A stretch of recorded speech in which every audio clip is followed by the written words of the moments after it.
Iglesia Oasis de Gracia.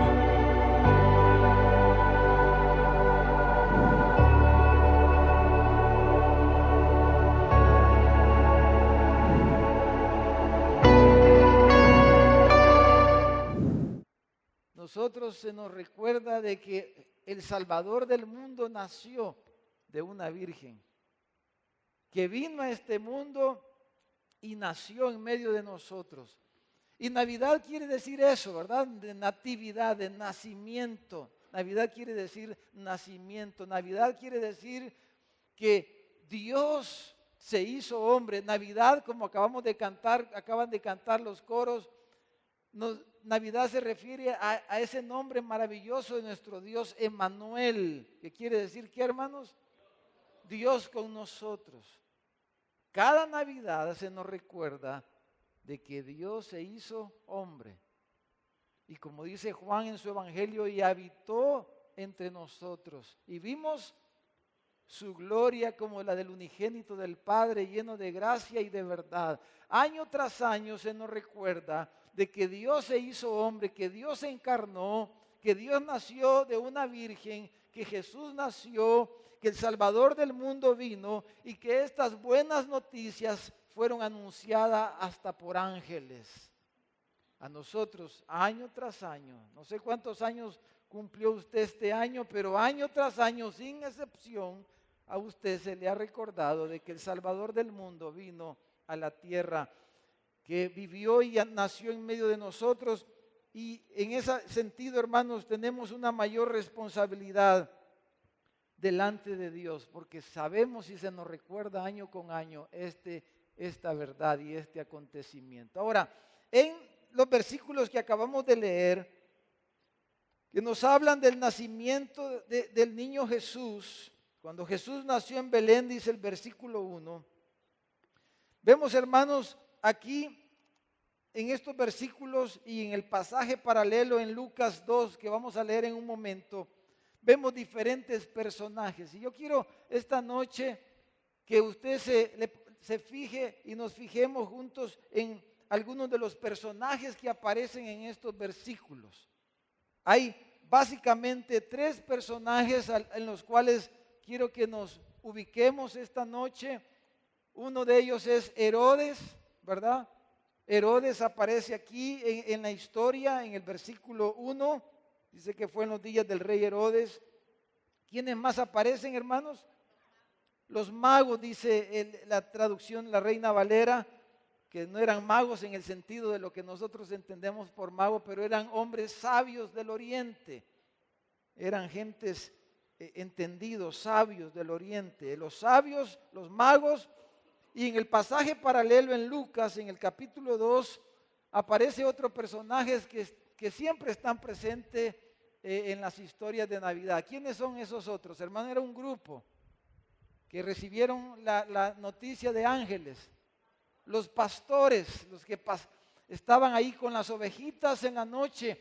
Entonces, quiero que pensemos en esos tres personajes y veamos cómo cada uno de estos personajes respondieron a la Navidad, dijéramos, al nacimiento del Hijo de Dios. Y que nosotros podamos vernos en el espejo de estos personajes y podamos nosotros considerar y meditar y reflexionar esta noche cómo estamos respondiendo a ese mensaje que se nos repite y se nos repite año con año, el nacimiento del Salvador. Pensemos en primer lugar, hermanos, en Herodes. El rey Herodes. El rey Herodes. Mire ahí el versículo 1, en el versículo 3, dice que cuando Herodes escuchó el anuncio acerca de que el rey de los judíos había nacido, dice que Herodes se turbó, se confundió, se preocupó, le vino algo como que no fue una buena noticia para él de que Jesús había nacido, de que el rey de los judíos había nacido. No fue una noticia que le causó un buen impacto, no fue una noticia que le causó una alegría, dijéramos, sino que fue como una mala noticia para él. Dice que se turbó Herodes. Herodes, hermanos, era un edomita del linaje de Edom. Edom en la Biblia, ese linaje, ¿verdad?, hace referencia a la naturaleza, a la carne, a la naturaleza carnal. Herodes era un edomita.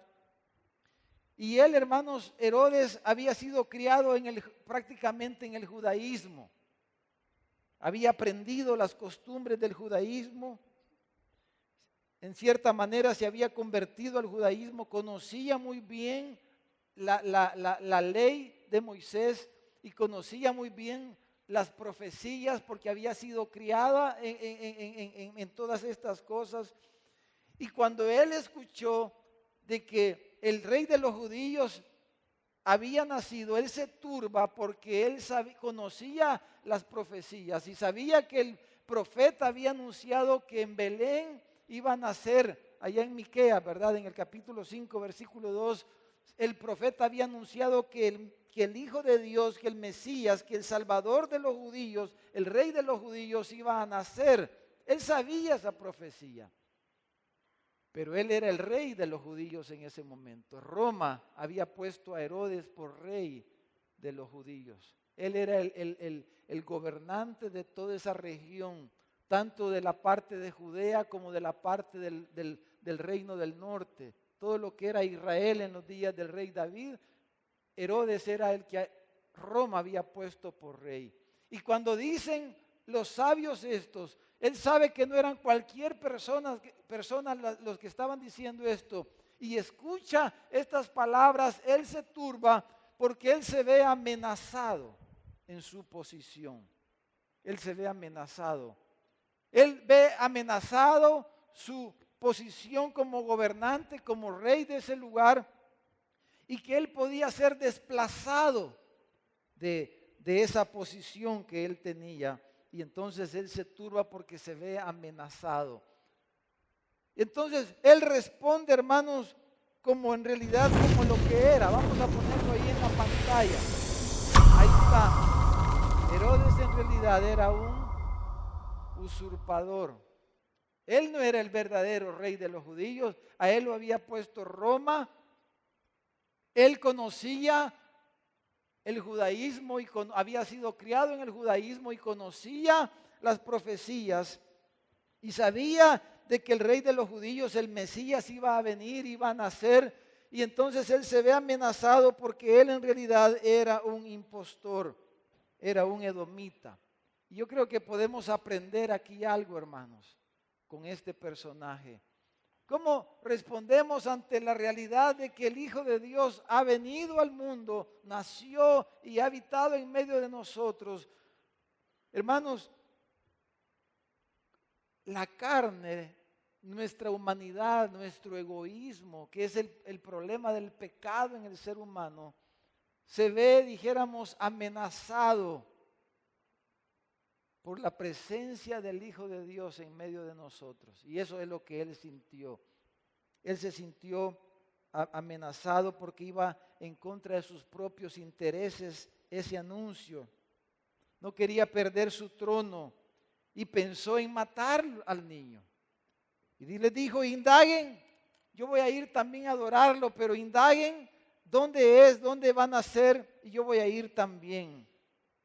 Era una amenaza a sus propios intereses, a su agenda personal y a su agenda política. Esa noticia era una amenaza a sus propósitos, a sus intereses. Era alguien que venía a amenazarlo. Y la búsqueda entonces que él dice que va a realizar del niño es una búsqueda, dijéramos, maliciosa, malintencionada, porque sus intereses eran egoístas, eran personales y eran malignos. Y ese es el gran enemigo en el corazón del ser humano. Herodes, como ya dije, es un símbolo de la carne. Y la carne y el espíritu, dice el apóstol Pablo, se oponen entre sí para que no hagamos lo que querramos. Y esta es una manera en que vemos que él respondió a la noticia de que el Hijo de Dios había nacido. Esta mañana estuve compartiendo con alguien el Evangelio. Y entonces, este hombre con el que estuve hablando esta mañana, el día de ayer, había bebido bastante. Y se puso tan bolo que se cayó, en la borrachera se cayó y se había dado un golpe, pero enorme aquí, que de milagro estaba vivo, creo yo, porque un golpe que se dio, me dijo que se había golpeado en la cuneta, había caído, que no lo habían logrado detener, y entonces le compartí el Evangelio, y le compartí acerca del nacimiento, de la Navidad, y le dije, hoy precisamente recordamos el Salvador del mundo vino y nació, y vino a buscar y a salvar lo que se había perdido, y le presenté el Evangelio. Pero cuando llegué al punto de que él diera una respuesta a lo que yo a la noticia, a las buenas noticias que le estaba dando, rapidito reaccionó. Y me dijo, no, me dijo. Otro día, me dijo. Otro día. Ahí seguimos. Pero hermanos, esa es una manera en que el corazón humano, el corazón egoísta, responde ante este anuncio de la Navidad. Jesús lo podemos ver como una amenaza a nuestros intereses personales, a nuestra agenda personal, a nuestros propósitos personales. Y ver a Jesús de esa manera. Y cuando el Señor nos dice, esta es mi voluntad, este es el camino que yo quiero, porque Él es el Rey, hermanos. Él es como recibimos la palabra el domingo, Él es el Señor del universo. Él es el Rey de reyes y Señor de señores. Y el anuncio es que el Rey había nacido, que el Rey había venido. Y la única respuesta que puede haber para un rey es la sumisión y el reconocimiento del señorío de un rey. Pero la humanidad, la carne, la naturaleza humana se resiste a ese anuncio, a esa realidad. ¿Por qué? Porque ve amenazadas sus intereses. Y eso es lo que pasó con Herodes. Ahora, vean los otros personajes, los sabios del oriente. Ellos son los que aquí en nuestros versículos son los que provocan, dijéramos, todo esto, porque ellos, dice, habían visto la estrella. Algunos dicen que eran estudiosos de la astrología, de las señales de los cielos, y ellos conocían de igual manera las profecías. Y ellos entendieron y entendían de que el rey de los judíos, que iba a ser el gobernante universal, había nacido, había llegado el día y que el rey de los judíos había nacido.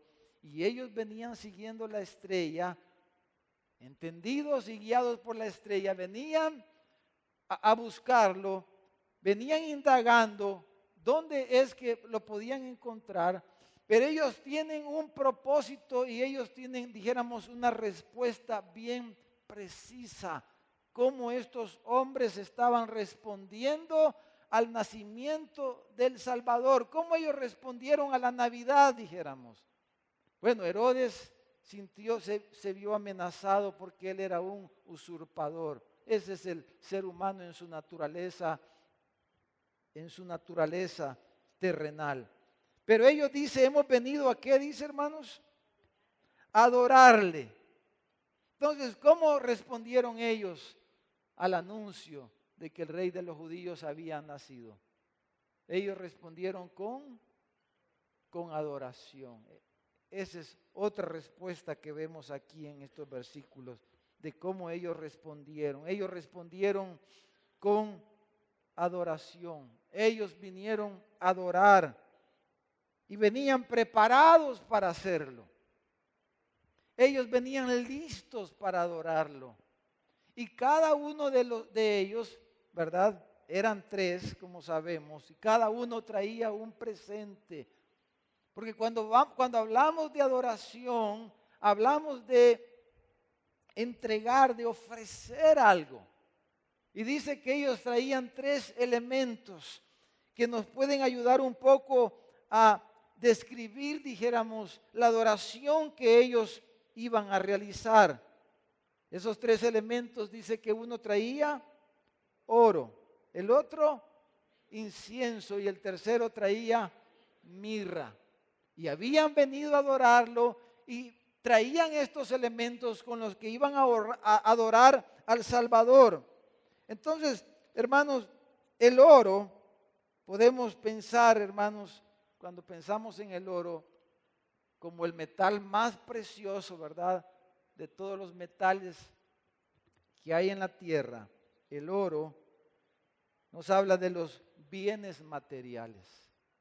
Si vamos a adorar a Jesús como el Rey, como el Señor de señores, como el Rey de reyes, y lo vamos a adorar, hermanos, si decimos que nosotros adoramos a Jesús, al Hijo de Dios, hemos de adorarlo con nuestros bienes materiales.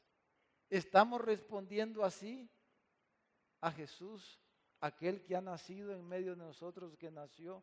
¿Lo está adorando usted con sus bienes materiales? ¿Lo estamos adorando con los bienes materiales que Dios nos ha dado a cada uno de nosotros? ¿Está respondiendo usted de esa manera a la Navidad, al anuncio de que Jesús ha nacido a través de nuestros bienes materiales, cualesquiera que sean? Pero no solamente traían oro, pero dice que traían incienso. En la Biblia el incienso nos ha hablado, bueno, el libro de Apocalipsis dice que el incienso son las oraciones, dice, de los santos. En el tabernáculo de reunión, en el tabernáculo de Moisés y en el templo de Salomón, uno de los elementos que habían ahí como parte de la adoración y de los sacrificios que se ofrecían a Dios en el templo y en el tabernáculo era el incienso. De hecho, había un lugar especial delante del lugar santísimo donde se colocaba incienso y donde ese incienso subía en señal de que era ofrecido a Dios. Dice el Apocalipsis, el incienso son las oraciones de los santos. El incienso nos habla entonces de la alabanza, nos habla de la oración, de la adoración a Dios en esta dimensión, dijéramos. Entonces ellos traían aquello que subía como olor grato delante de Dios, incienso. No solamente oro, bienes materiales. Seguramente que María y José recibieron una buena dote a través de esa adoración de los reyes, con lo que el niño Jesús tuvo cubierto todo lo que él necesitó seguramente durante la crianza. Ellos le ofrecieron eso al niño.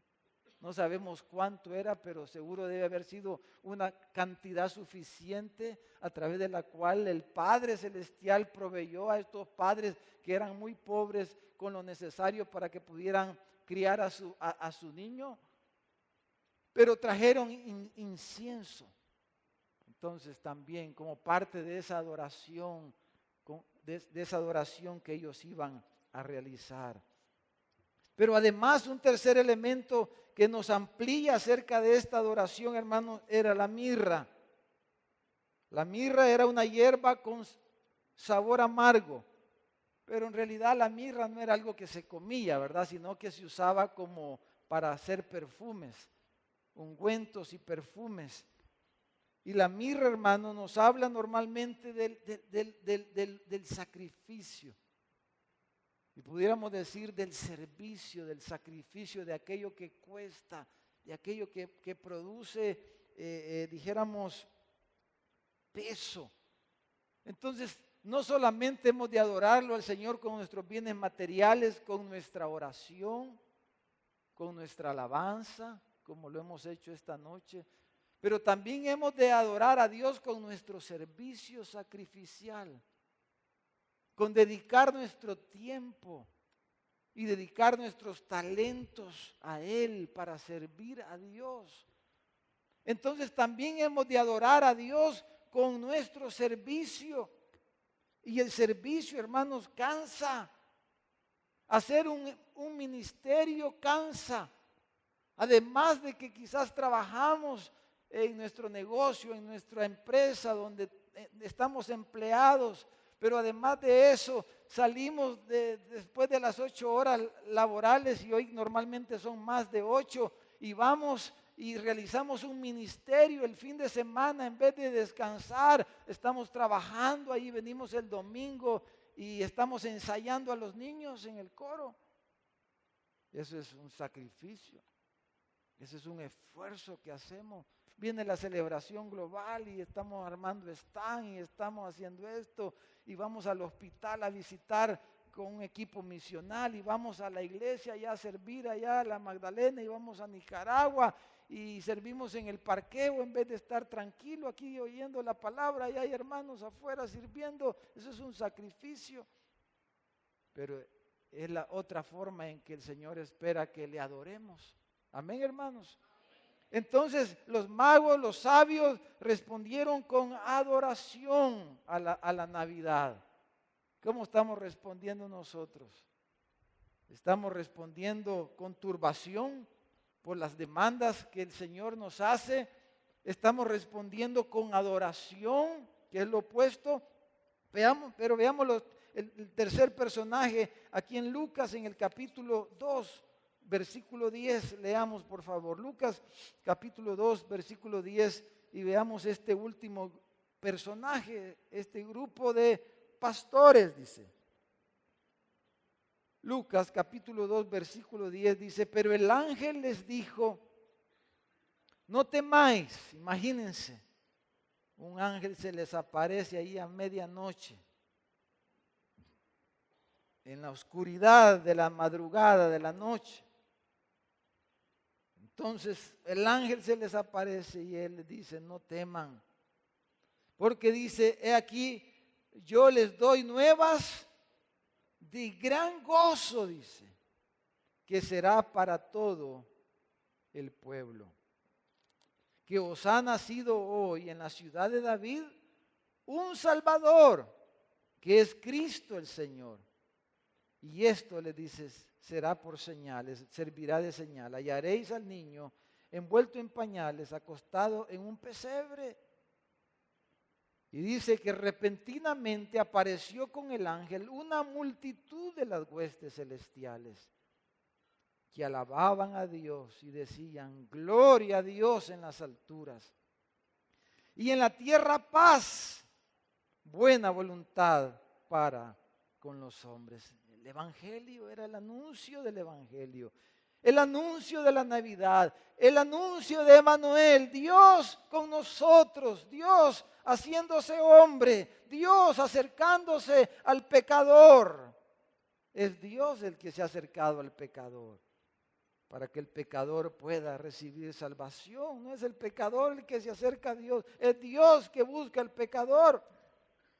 Entonces dice el versículo 15, sucedió que cuando los ángeles se fueron de ellos al cielo, los pastores se dijeron unos a otros, y miren la respuesta, cómo ellos responden a la Navidad, cómo ellos responden al nacimiento del Rey, del Salvador del mundo. Dice, pasemos. No se quedaron pasivos, sino dice, pasemos, movámonos, caminemos, pues dice, hasta Belén, que era el lugar donde se les estaba anunciando que iba a estar el niño. Y veamos, dice, esto que ha sucedido y que el Señor nos ha manifestado. Certifiquemos que es verdad, que no fue una alucinación, no fue el desvelo el que nos causó esto, no es una imaginación nuestra. Vayamos a ver si es cierto lo que se nos acaba de decir. Y dice, vinieron pues apresuradamente y hallaron a María y a José y al niño acostado en el pesebre, tal como se les había dicho. Y al verlo, dice, dieron a conocer lo que se les había dicho acerca del niño. Y todos los que oyeron, dice, se maravillaron de lo que los pastores les decían. Entonces, número 3, tercer grupo. ¿Cómo respondieron los pastores, hermanos? Anunciando,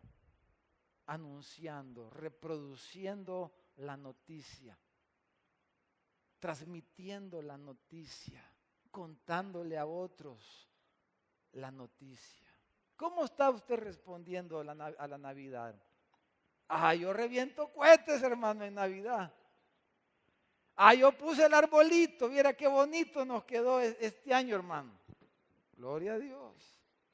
Mire, tenemos un Santa ahí bien grande en la sala de la casa. Mire, hoy el Señor nos ha bendecido, hasta jamón va a haber en la cena, hermano. Además del pavo. Mire, esta Navidad sí vino mi tía de allá del norte, hermano. Mire, viera cuántos regalos traía mi tía, hermano. Qué bendición. No, mire, esta Navidad sí que es algo maravilloso, como vamos a pasar. Bueno, pasó otra Navidad y otro año y otra Navidad y otro año. Algunos ya llevamos como 50 Navidades, hermano. ¿Cuántas Navidades lleva usted, hermano? ¿Cuántas Navidades llevamos ya? ¿Cómo estamos respondiendo a la Navidad? Los musulmanes no van a dar cuenta de eso, hermano, porque ellos ni saben lo que es la Navidad. Pero usted y yo sí. Los que viven en nuestros países sí. Porque todos los años, de una y de otra manera, se les recuerda de que Dios se hizo hombre. Ahora, este tercer grupo, hermano, dice que fueron y le contaron, dice a la gente. Ellos contaron, transmitieron. Dice que los que los oyeron se maravillaban de lo que los pastores les decían. ¿A cuánto les habló usted este año, hermano? De esa noticia, de esa buena noticia. ¿A cuánto les habló este año, hermanito? Hermanita amada. ¿A cuánto le hablamos este año? ¿A cuánto les anunciamos que el Salvador del mundo ha venido? Que el Hijo de Dios nació en Belén. Y que esas son nuevas de gran gozo para todos. Y que todos deben de conocer estas noticias. No solo en nuestra Jerusalén, sino también en nuestra Judea, en nuestra Samaria y hasta lo último de la tierra. Todos deben de saber. Como dijeron los muchachos, ¿verdad?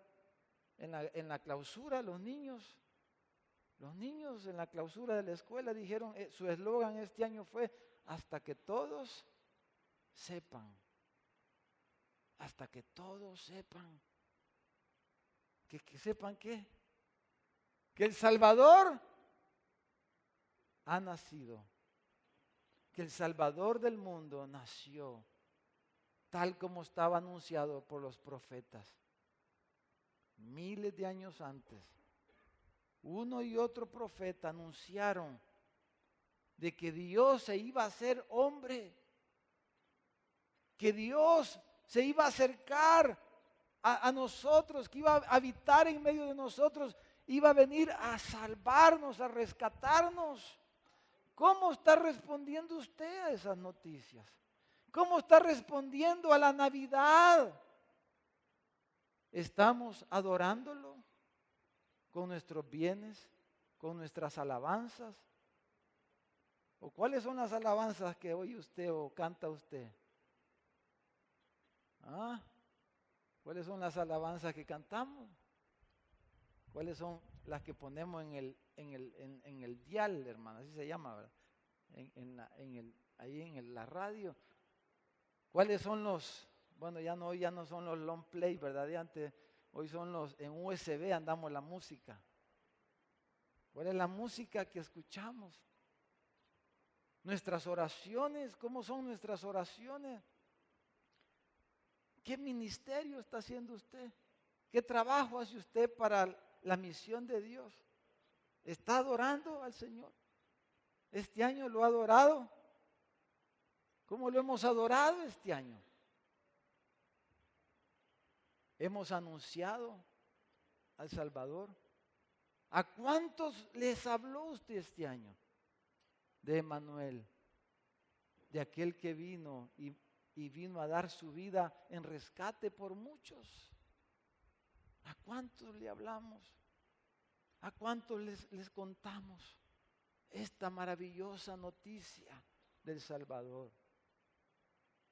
¿O estamos algunos de los que estamos aquí, quizás usted está esta noche aquí, pero usted quizás se parece más a Herodes? Le espanta un poco eso de que Jesús ha venido. Porque usted quiere seguir su vida como usted, como dicen, como que a usted le parece mejor. Usted no quiere que nadie se meta en mi vida. Mi vida es mi vida, dice la gente. Y a usted no le importa cómo yo viva. Usted haga su vida y a mí déjeme, yo voy a hacer. Vos no te metas en mi vida, dice la gente. Vos haces tus cosas y yo voy a hacer las mías. Así responde alguna gente a esta realidad. El rey. Pero Jesús, cuando le enseñó a sus discípulos a orar, les dijo: ustedes cuando oren van a orar así: Padre nuestro que estás en el cielo. ¿Qué es lo primero que vamos a pedir? Dijo: hágase, Señor, tu voluntad. Vénganos tu reino. Ven a hacer tu voluntad en mi vida. Pero la gente no quiere eso, como Herodes. No quiere que nadie interfiera en su vida. Y quiere cada quien vivir como le da la gana. Y por eso no quieren compromisos con la iglesia, ni con los hermanos, ni con los pastores, ni con nadie. Quieren ir, si es en todo caso, de visita a la iglesia, pero no ser miembros de la iglesia, porque no quieren darle cuenta a nadie, porque no quieren que Jesús los gobierne. Pero esa actitud es usurpar el lugar que Jesús tiene y debe de tener en la vida de todo ser humano. ¿Cómo estamos respondiendo a Jesús? Esta noche vamos a tomar la cena del Señor. Y al tomar la cena del Señor, esta noche, que podamos al tomar el pan y el vino, podamos reflexionar. Y podamos meditar y vernos en este espejo de tres caras, ¿verdad? Piensen en ese espejo como un espejo de tres caras y veámonos en cada una de esas tres caras. En el espejo de Herodes, veámonos en el espejo de los sabios del oriente que habían venido a adorar, y veámonos en el espejo de los pastores que fueron gozosos a contarle a todo el mundo acerca de aquel que había nacido. Veámonos en cada uno de esos espejos. Y al tomar el pan y el vino, hagamos esta noche una reflexión y un compromiso. Si estamos fallando en esto, en alguno de estos aspectos, digámosle: Señor, permíteme este año nuevo que viene, este 2020, el año de la visión, hermano, ¿verdad? Es de la visión perfecta. 2020 es la visión perfecta.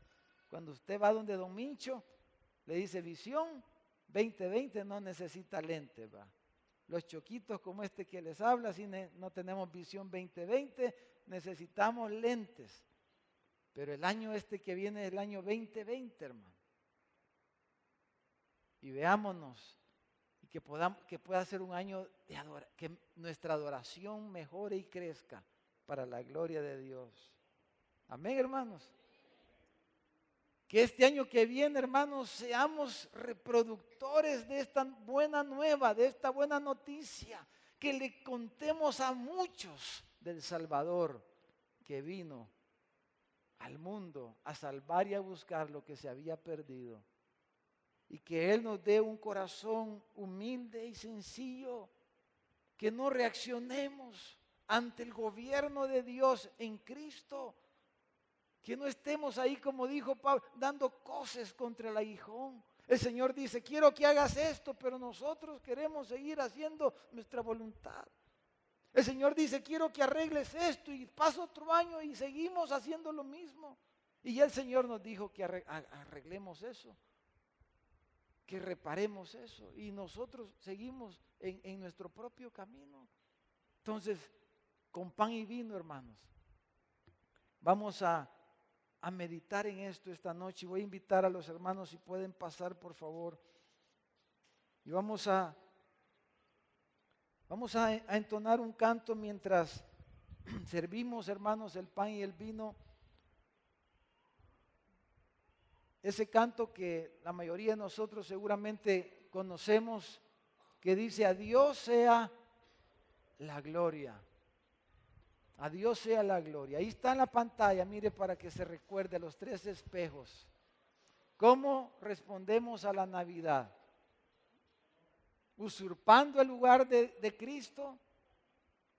¿Adorándolo o anunciándolo?